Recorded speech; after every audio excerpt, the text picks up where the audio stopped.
Embassy of India in Kathmandu and PP Koila India-Nepal Foundation warmly welcomes you all to this 19th edition of Voices.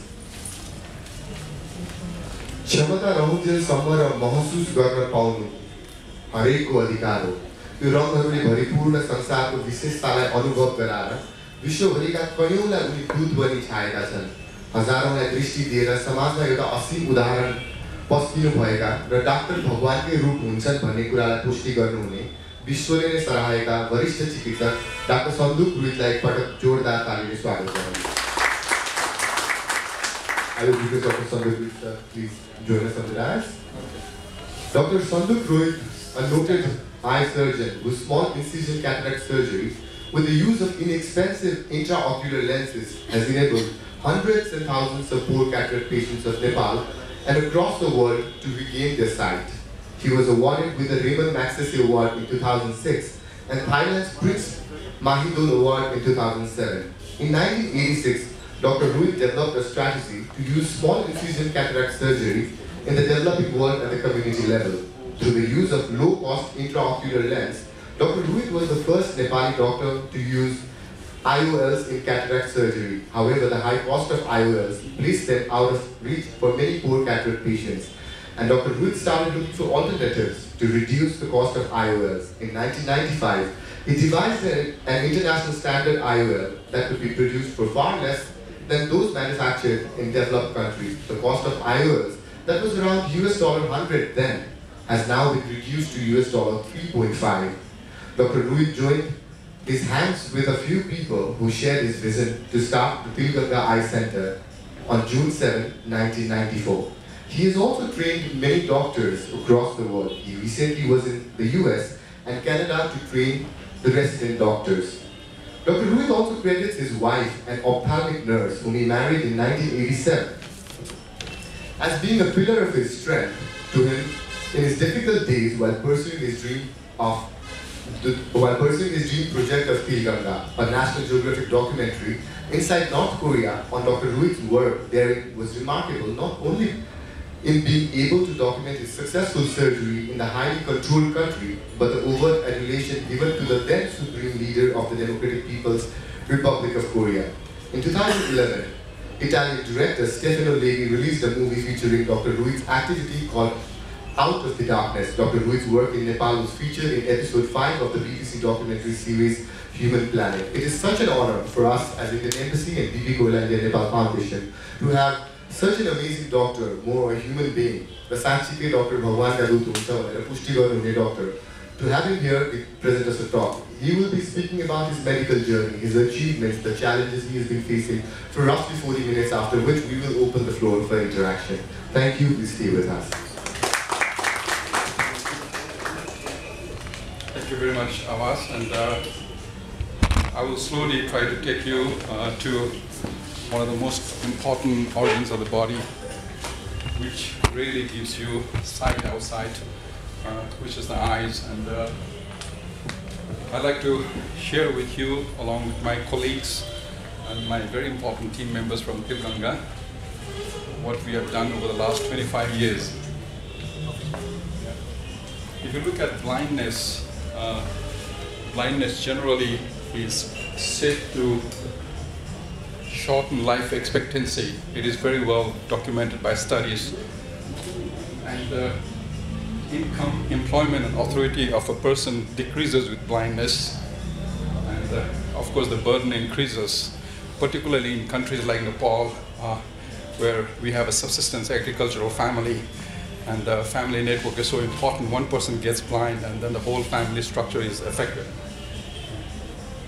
In 1980-81, a very important study was done in Nepal, a countrywide survey to find the magnitude and distribution of blindness. And we found that the prevalence of blindness was about 0.84%.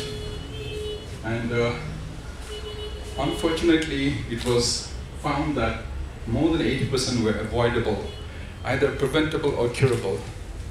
And again, very unfortunately, cataract and its sequelae were responsible for about 83% of the blindness. And I will try to stick basically to cataract, which is probably most important, most commonly performed surgical intervention in the world. And it is said that nearly about 25 million such surgeries are performed around the world in a year. And cataract is basically clouding of otherwise a clear lens. And like I said, it's the most common cause of blindness. And it is responsible for 20 million of the people in the world to be blind, and 80 million in the process of getting blind. And what really inspired me at a personal level was this high prevalence of blindness because of bad surgery in those days. And it was found that about 6% of the cause of blindness was because of bad complications after surgery way back in 1980 and 81, when surgeries often were done with bare eyes or small magnification and with minimum surgical tools.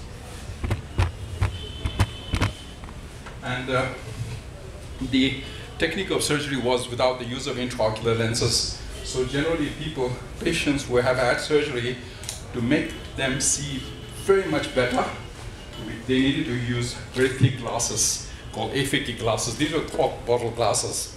In a country like Nepal, where topography is so difficult, and I found at that time many people not wearing glasses. About 60% of them were found not wearing glasses. If they were not wearing glasses, they would functionally be blind. And because the aphakic glasses are very thick, cork bottle glasses, and they would lead to tremendous incoordination for people to walk up and down the hills, and even for them to carry out normal activities. And like I said, 6% of the blindness was because of bad complication after surgery. And at that time, it was a norm to understand that since the complication was very high, visual outcome was very poor, patients would fear to come for surgery. And we had to find what we used to call as motivators to find people to come for surgery. And usually you do surgery of one eye, they would never come back for the surgery of the other eye because of the fear. And things are not like that now. And we believed, our team believed that eye care should be of extremely high quality. There should be no compromise on the quality. And but we are in Nepal, and we have to understand that we have to make it affordable and accessible because of the geographical difficulty, and sustainable. Very important. In a government structure like ours, it's very important to look at sustainability, both program and financial sustainability. And so we worked very hard, and we believe that the motto to take modern cataract surgery to the community, it was very important for us to do it in sufficient number, in terms of numbers, successful in terms of quality, and sustainable again, the issue of sustainability. And at that time, our team looked into this whole process, and we found there were 3 important barriers at that time. The most important barrier was the cost of high quality IOLs. The cost was very high at that time. And second was to find a very good, simple surgical technique that could be applicable in a condition like ours. Simple enough and possible, and also low cost. And again, the third was the cost and complexity of the equipment that goes along with the surgery. Yeah. And I believe, so as my team members also believe, that the visual outcome after cataract surgery should be the same standards for poor and rich. And there should be no financial barriers for patients to come for surgery and seek surgery. Many countries around the world have this financial barrier, and also geographical barrier and social barrier. Yeah. And this was how we started to go around the field trying to test different equipments. This was a very initial operating microscope that we're trying to test in the field way back in mid-80s. And we came out and again went to different parts of Nepal and tried to find out the technique, equipment, and we, and worked very hard to find the final answer for those barriers. This was a time when surgery used to be done with bare hands, and we're trying to do intraocular lens implantation at that time in very remote areas.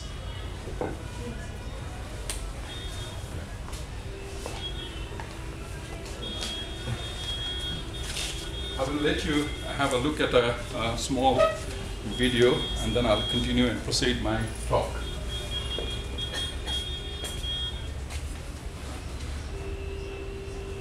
This is not a very old lady with bilateral cataract. You can see her white pupillary area, which is she's affected with cataract in both eyes, almost very severely.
The removal of the cataract and then insertion of the intraocular lens, which gives patients very good vision.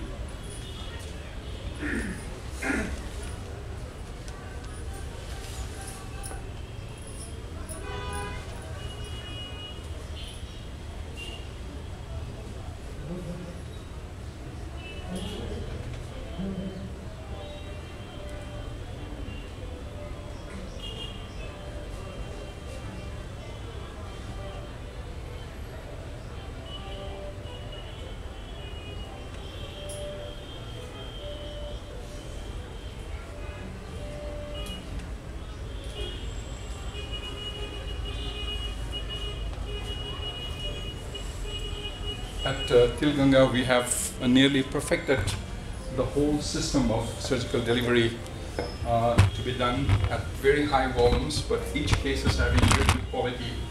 And this is what has been very, very popular around the world.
We believe that the surgical procedure of cataract intervention, if done properly, is one of the most cost-effective surgical interventions in the world. You can see her that being blind also gets affected with other things. She's very anemic. She has very little blood in her body. And it's such a wonderful thing that in less than 24 hours, you can make the patient very happy, from almost darkness to being able to see everything.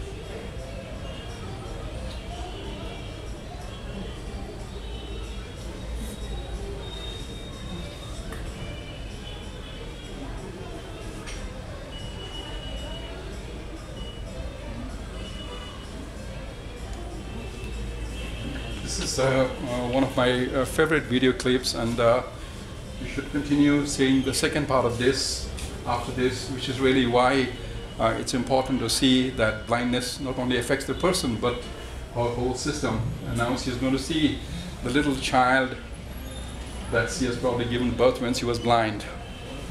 Yeah.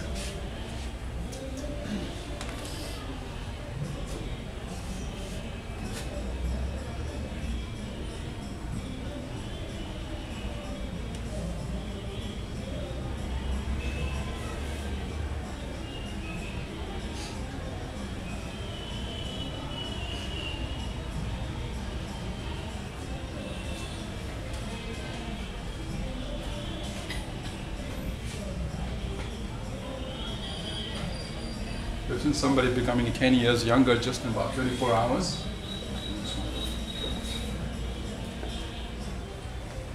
Now in 1992, a group of friends got together and we conceptualized the idea of Tilganga Eye Center. And we had a seed fund of rupees 28,000 at that time. And we had some help from a small program in Australia called Nepal Eye Program Australia. But we are a group of people with almost no money, but a lot of mad ideas. And the ideas were very, really mad at that time. If I think and go back, this is the original group of people who was formed together under the leadership of our dear friend, now he's no more there, Mr. Jagdish Nimere. And this is with our late King and Prime Minister. I'm sharing the same platform during the opening of Tilganga Eye Center. And you can see Dr. Rita standing behind Girija. Yeah. So the idea was to have a base to work from the mobile unit, where a group of innovative people, a very strong team, and a good base. We thought we needed a good base. And people with positive advocacy. Yeah, this is a very important thing, but very difficult to say in Nepal. People with positive advocacy, no negative advocacy, positive advocacy. Yeah. So we opened on the 7th of June in 1994, and it was a model to set up to deliver high quality eye care efficiently, and also to manufacture high quality intraocular lenses, establish an eye bank, and a very strong community outreach program, academic training and research. And we started working very hard to make this dream possible. And most of my friends here, Ravindra and his teams are here. And at that time, it was a nightmare for us to bring this technology from outside, with a lot of criticisms from our colleagues, saying this is something mad that you are trying to do. In a place like Nepal, trying to bring in sophisticated technology and trying to manufacture lenses in Nepal. Well, we kept on moving forwards, and with the help of the Fred Wallace Foundation, we made it possible to manufacture intraocular lenses locally.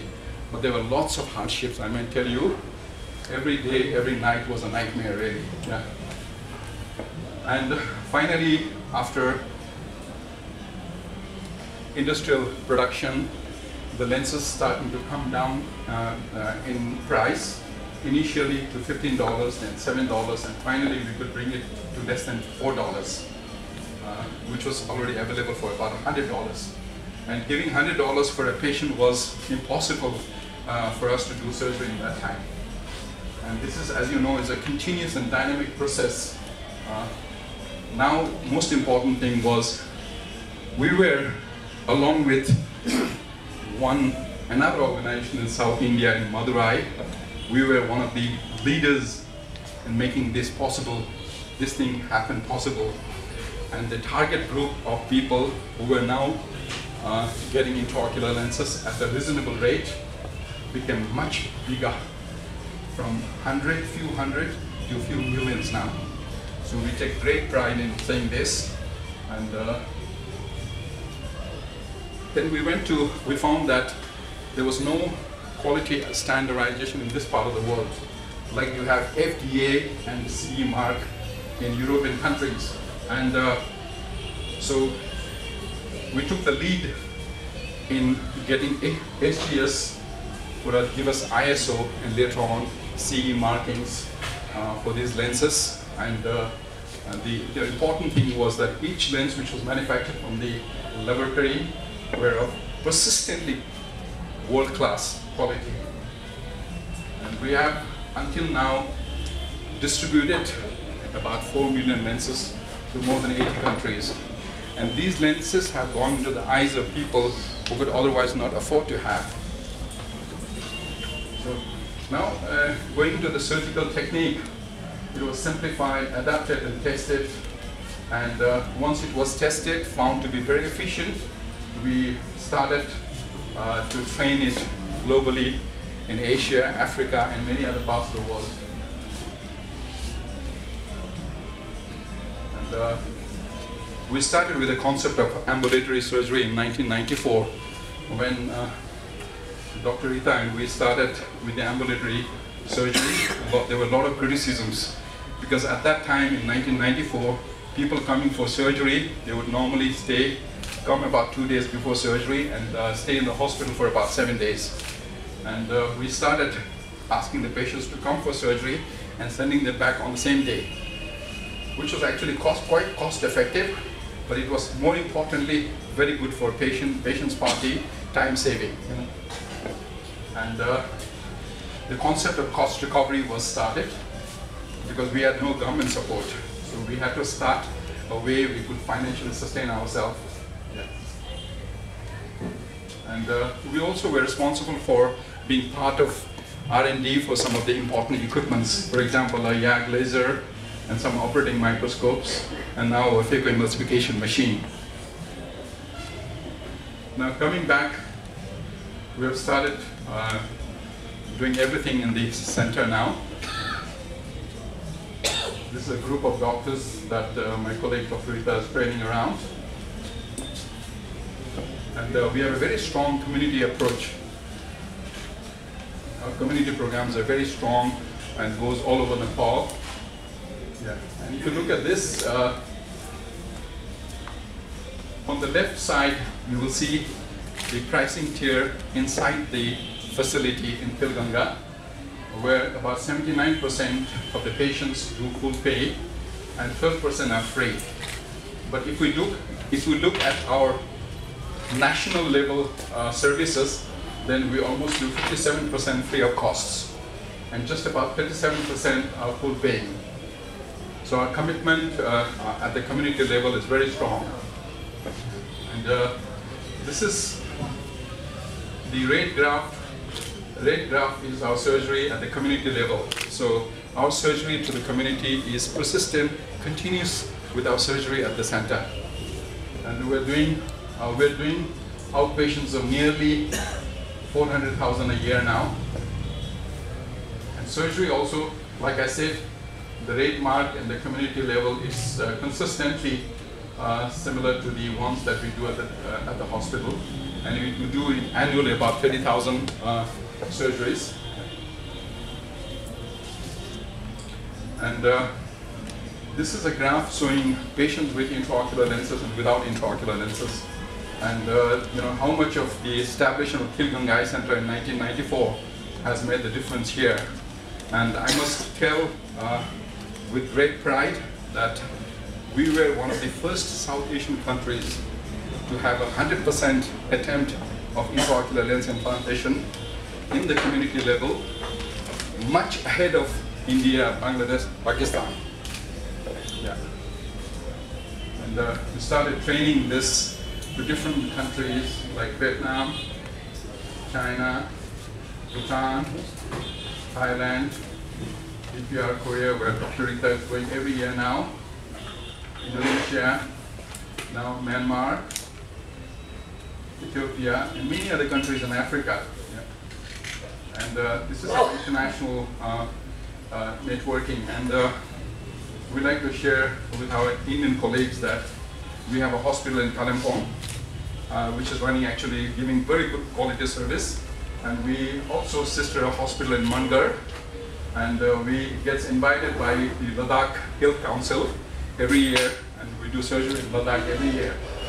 But there are other parts of the world where we are involved in.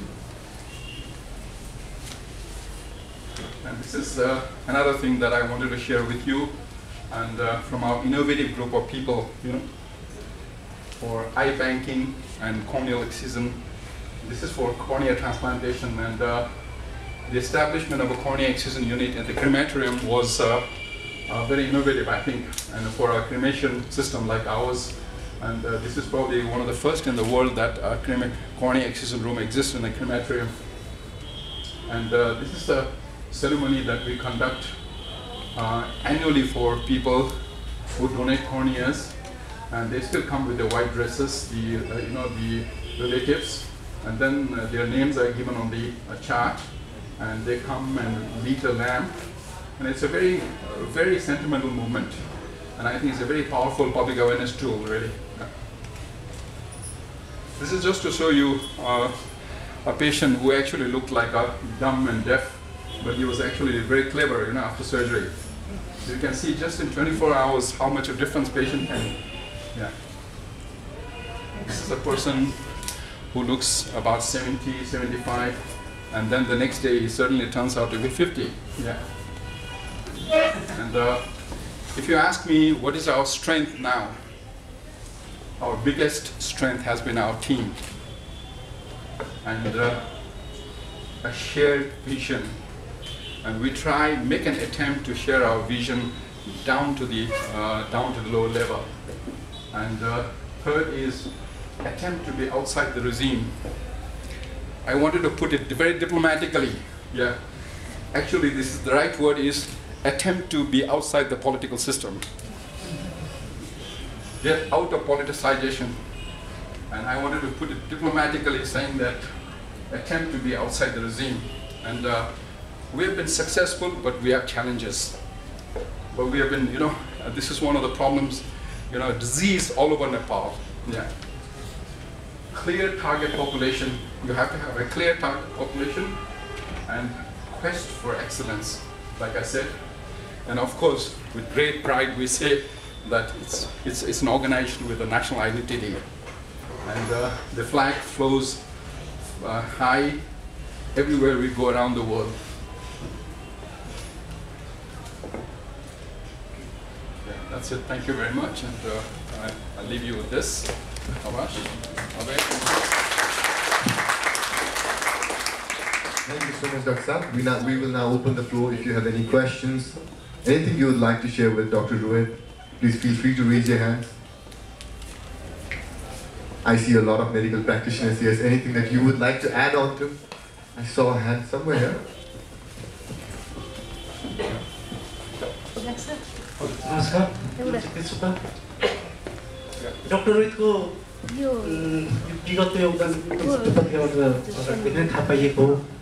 तर मैले यहाँलाई राख्न खोजेको दुईटा question चाहिँ के छ भन्दाखेरि नेपालका दुर्गम भेगका जनताले तिलगङ्गा जस्तै सेवा चाहिँ पाउनको लागि अथवा उनीहरूको पहुँचमा तपाईको सेवा पुर्याउनको लागि तपाईको योगदान के हुन्छ र अर्को कुरा चाहिँ तपाई जो क्वालिफिकेसन हुन्छ जो क्वालिटी तपाईसँग छ त्यो कुराले इन्हान्स गर्नको लागि त्यस्तै किसिमको मेन पावर चाहिँ नेपालभरि पुर्याउनको लागि तपाईको योगदान भविष्यमा र अहिले के गरिराख्नु भएको छ र भविष्यमा के हुन्छ भन्ने कुरा। Does it work? Hello. Does it work? Yeah. Thank you very much, Bhai. And he had two questions. One was how we're going to take the services, the quality services to remote areas. Am I? Right? Now, also saying how we are going to create other people who can do this work. And to answer to his question, first question is, I'll say in English so that everybody understands, okay? Right? Yeah. I think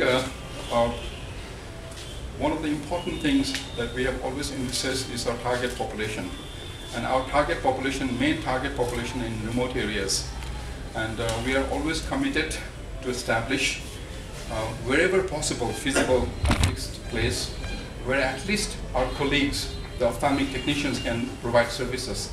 Now, through processes of community eye centers, through our own legal units around the different districts, and through our colleagues who are doing similar prevention of blindness program, I'll tell you that about 70 districts have been covered. And I know we still have some to go, but the eye program remarkably reaches different parts of Nepal.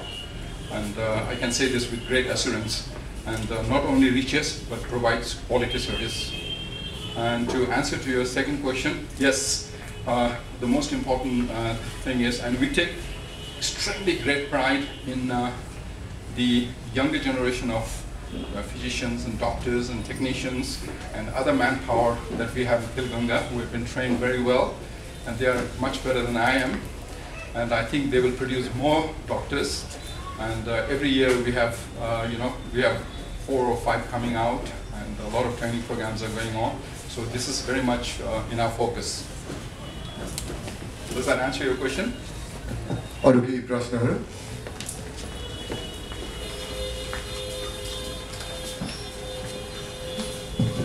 Namaste, I am Prasant, and I would be very grateful if you could answer how you motivate the people to donate their eyes, because we have different culture, especially Hindu culture.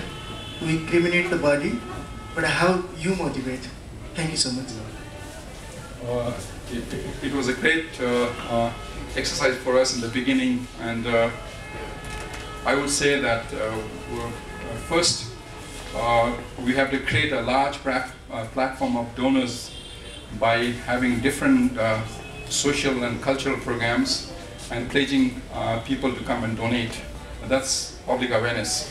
And second is, for example, setting up a cornea excision room in the hospital, and having people see that as an option is itself a public awareness program. And third is getting to work very closely with the Ghate Vaidya, and getting him to understand what cornea transplantation is all about. And that's how we did in the beginning. And this has been very successful for our first phase. But now in our second phase, we have been doing a lot of hospital retrieval of cornea, and we have got separate counselors in all the general hospitals, like Teaching Hospital, Beer Hospital, and these staffs of ours, as soon as, and work very closely with the nursing supervisors and the doctors, and doctors who are working in the forensic department, they have a very close link up. So whoever passes away, and there is immediate notification, and they go and get the corneas. And I must say that the fourth, probably most important, had been publicizing some of the well-known people giving corneas, and in the media. That also helps us. But we have come from getting a lot of corneas from outside to being self-sustainable in cornea. I say this very firmly, and we are retrieving about little more than 600 corneas a year.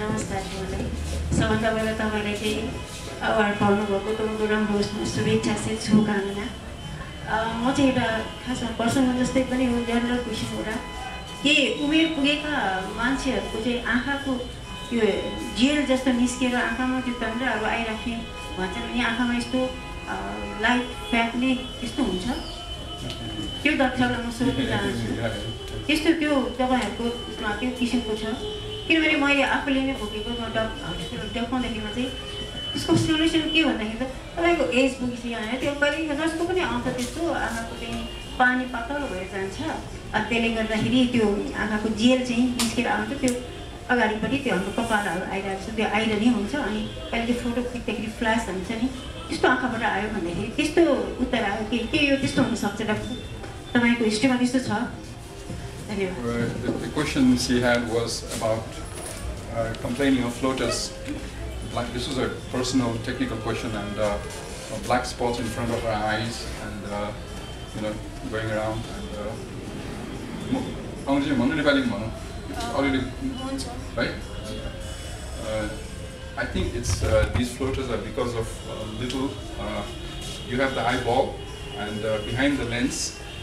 Normally there is a crystal clear gel which maintains the shape of the eyeball and also lets the light pass through.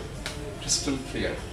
And this gels later on gets a little opacified. And what you see is when these gels come in front of your eyes in the process, then they move like dust particles in water. Okay? The only danger comes when these little strands will have attachment to the retina. When that happens, then you get flashes of light continuously. And that's when you need to go back and see your doctor, and the doctor will probably look at the side of the retina and see if there's a thinning of the retina or there's an impending perforation hole in the retina. They will do a laser. Otherwise, if there's nothing like that, then generally you need to have a checkup and nothing to worry. Okay? Yeah. Any further questions?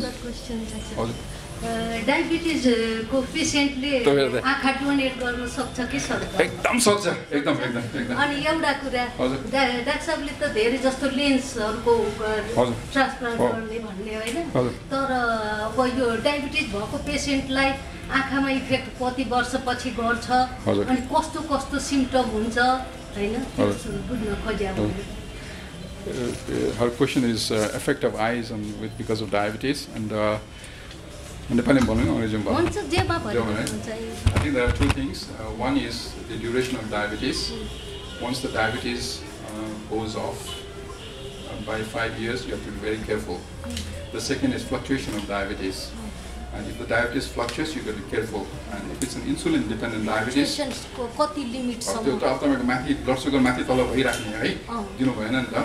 the third thing is insulin-dependent diabetes. You get more prone to. And आँखामा effect हुन सक्छ है र actually diabetic भएको मान्छेले आँखाको डाक्टरलाई अझ आँखाको पर्दाको हेर्नु हुने डाक्टरलाई कमसेकम वर्षमा एकचोटि चेकअप गर्नुपर्छ है तर उहाँको सल्लाहमा उहाँले तपाईलाई छिटो बोलाउनुहुन्छ कि है र अब डायबिटिसले आँखामा असर गर्यो भने तपाईले भन्दा पनि डाक्टरले पहिला देख्न सक्नुहुन्छ कि तपाईले आँखा धमिलो भइन्जेलसम्म आँखा ढिलो भइसकेको हुन्छ त्यसकारण मैले भन्नु खोजेको के भने डाक्टर साहबलाई देखाउनु बढी जरुरी छ उहाँकै अनुसार जाने तपाईले आँखामा भिजनको प्रब्लम हुन थालिसकेपछि ढिलो हुन थालिसकेको हुन्छ र डायबिटिसलाई हामीले कन्ट्रोल गर्ने र इन टाइम कन्सल्ट गरेर अनि डाक्टर साहबले लेजर दिनुहुन्छ कि के गर्नुहुन्छ उहाँसँग कन्सल्ट गर्दा अनि त्यो के अरे डाक्टर साहबले जुन भन्नुभयो नि स्पेशली के अरे त्यो जालीको डाक्टर साहबलाई पर्दाको हैन पर्दाको भन्दा को डाक्टर हामी कहाँ तिलगङ्गामा पर्दाको सेक्सन अलग्गै छ भिटरेसन सर्भिसेस है thank you Yes. Doctor? In English also, do you want? Yeah. What I said was the effect of diabetes on the eye is related both to the duration, of diabetes, onset of diabetes, and once diabetes affects you more than 5 years, you've got to be very careful. That's one. Second is fluctuation of the sugar level, and that's also responsible for your infection in the eye. And the third thing is, once you become insulin dependent, then you have more prone to get affected in the eye. And also in the kidneys and eye gets affected together. But examination of the eye by putting drops in is one of the best ways for the diabetic doctor to give you treatment, because it's a very non-invasive way to find the status of the most important structure that gets involved in diabetes, the smallest blood vessels. So in the eyes, you can examine that without any surgical intervention, without working in any little, like in kidney, you know. So I think it's very good. And the thing that I told her was, when you get symptoms, it's already late. So you should go and see the doctors before you get your symptoms. Yeah. Namaskar. मेरो question यस्तो कि अहिले धेरै लेन्सहरू निस्केको छ बजारमा हैन त्यो झोलहरू पनि छ अहिलेको जेनेरेसन नयाँ युवाहरूले चस्मा लाउन छोडेर त्यो लेन्स हाल्ने अब आँखा कमजोर नभए पनि लेन्स हाल्ने फेसन छ त्यसले आँखालाई कतिको खतरा छ यो यो प्लिज यो नेपालीमा तपाईको आजकल तपाईले भन्नुभएको कस्मेटिक पर्पजको लागि है रातो नीलो हरियो लेन्स भन्नुभएको होला हैन अब मेरो विचारमा डाक्टरको सल्लाह अनुसार लायो भने सेफ्टीलाई हेरेर लायो भने लाउँदै नहुनु भन्ने त छैन है तर लाएर अलिकति रातो भयो इरिटेसन भयो त्यही पनि लागिराख्यो भने आँखालाई बिगार्छ त्यो त प्लास्टिक आँखाभित्र राखेको हो नि त त्यस कारण तपाईले केयरफुल हुनुपर्छ कि कसैको सुपरभिजनमा लाउनु पर्यो एक र दुई नम्बर यो लामो समयसम्म लाउनु हुँदैन र पहिला ट्रायल गरेर मात्रै एकचोटि कन्ट्याक्ट लेन्स जान्ने मान्छेले ट्रायल गरेर मात्रै अनि तपाईले लाउनु राम्रो हुन्छ मैले लाउँदै नलाउ भने हैन तर लाउँदाखेरि एकदम केयरफुल भएर लाउनु पर्यो Sir, in the present condition of our country and the problem of brain drain, what message would you like to give to the young people of Nepal at present context? Those who are here and want to do something in our same country, what message would you like to give them? Yeah, I would like to tell you that our country is really beautiful. God has given us